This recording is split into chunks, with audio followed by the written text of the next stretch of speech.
Bonjour les amis, bonjour à tous, salut Bonjour Pipo. à tous, salut, ça fait plaisir d'être là, comme d'habitude. Salut Pipo, tu vas bien? Ça va super bien les amis, hâte de débriefer cette nouvelle actu qui vient de tomber. C'est du ultra chaud, je vous préviens. Du ultra chaud parce qu'en effet, Ilkay Gundogan, tu te souviens sûrement de lui, il avait fait une saison extraordinaire avec Dortmund à l'époque où il est arrivé en finale. Très bon joueur, Très bon joueur, très bon joueur. Joueur Un peu allemand. perdu aujourd'hui. Hein. un volume de jeu extraordinaire. Et là, il a donné récemment son top 3 des joueurs, des meilleurs joueurs actuellement au monde. Numéro 1, Lionel Messi, pas surprenant. Pas surprenant, après, pas très original non plus. Hein. Pas très original, il se mouille pas trop lui, Il Ilkay, se hein. mouille pas trop. Je te préviens, les prochains, c'est du lourd. Je t'écoute. Deuxième, Kevin De Bruyne, le rouquin belge. Qu'est-ce que... Bon, Et troisième, la noisette, Kylian Mbappé. Oula. Alors là, Pipo, on veut ton avis. Qu'est-ce qui lui est passé par la tête à l'artiste?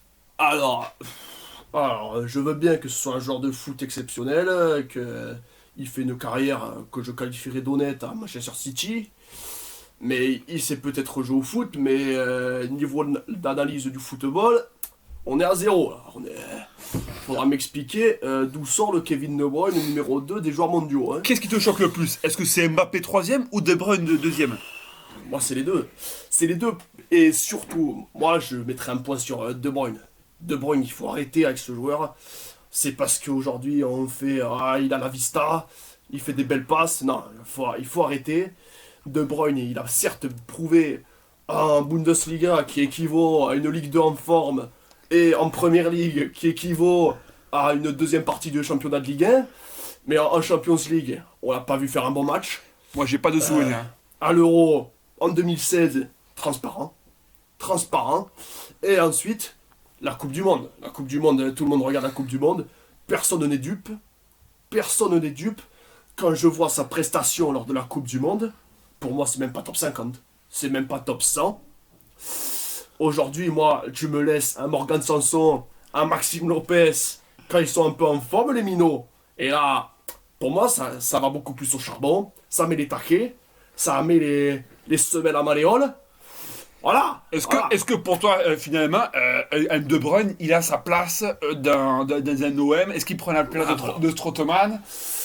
Pour moi, il y aurait sûrement une concurrence avec Strootman, parce que Strootman est assez décevant, mais dans la hiérarchie, ça passe derrière un Sanson, ça passe derrière un Maxime Lopez, même un Bouba Kamara en milieu défensif, je préfère beaucoup plus combatif, beaucoup plus hargneux, beaucoup plus dans le sacrifice.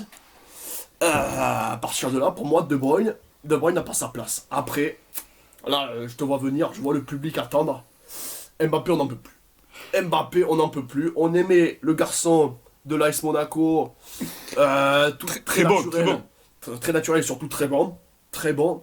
Moi, aujourd'hui, entre le Mbappé de 18 ans et celui du PSG, mon choix est vite fait. Après, l'environnement de ce club du Paris Saint-Germain, qui est désastreux, forcément que ça joue sur la mentalité d'un tel jeune joueur. Mais c'est pas une excuse pour moi. C'est pas une excuse. Surtout qu'il fait que dire, je suis mature, ne me parlez pas d'âge. Aujourd'hui, il faut se rendre compte que finalement, on n'est pas déçu car ça reste un top joueur, mais j'ai peur qu'il fasse une carrière à Neymar. Alors Neymar, ce serait une déception. Évidemment, Neymar, certes, il a des belles compilations de skills sur YouTube, mais à part ça, son palmarès, il est assez décevant. Franchement, je suis désolé, gagner les Jeux Olympiques face à des Allemands de 13 ans, pour moi, ça devrait même pas être dans le palmarès. Certes, il a une Ligue des Champions. Mais avec Ligue des quoi? Champions. C'est Messi qui a gagné. Ouais, c'est Messi qui a tout fait. Et en face, il y a Gigi Buffon avec de l'arthrose. Bah, pour moi, cette Ligue des Champions, c'était un cadeau. Et heureusement qu'il a. Sinon, ce garçon, aujourd'hui, il serait au Paris FC avec Jérémy Ménès. À faire n'importe quoi, aller au club. On le voit arriver avec ses enceintes avant les matchs de Ligue des Champions. Ah, mais on est où? Même, on ne voit pas ça le dimanche matin dans le terrain du coin.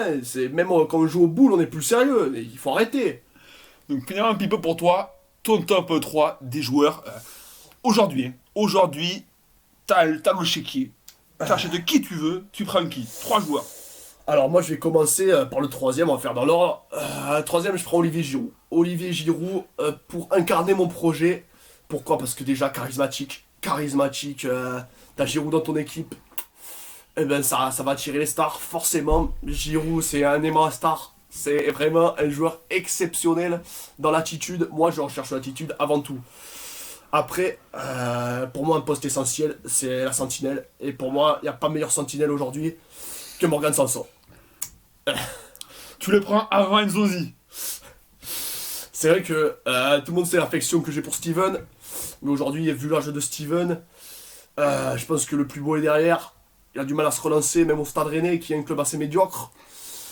Stade Rennais qui équivaut à un beau Auxerre dans les bons jours. C'est vrai, et je pense qu'il serait titulaire à Auxerre aujourd'hui, pas mieux. Après, je pense que toute l'audience attend mon numéro 1. Et le numéro 1, je prends Cavani. Pour faire une doublette Cavani-Olivier Giroud. Donc pas de Gignac. Gignac, tout le monde sait que j'adore Dédé. On se retrouve parfois dans les afterwork. Tout le monde sait que j'adore participer à ces barbecues quand il m'invite. Mais non, pas de Gignac. Pourquoi Gignac Gignac de l'OM, j'aurais pris sans hésitation. Mais le Gignac du Mexique, on sait pas où il traîne le soir. Beaucoup trop risqué. Tandis que Cavani, l'attitude, il fait les efforts, il se donne à fond. En une touche de balle, il n'y a pas meilleur. C'est un vrai plaisir ce garçon. Bah écoutez les amis, donnez vos avis dans les commentaires, on attend avec le hashtag Team Pipo. Merci à tous. Mipo, merci beaucoup. Et allez, à la prochaine. À la prochaine les gars.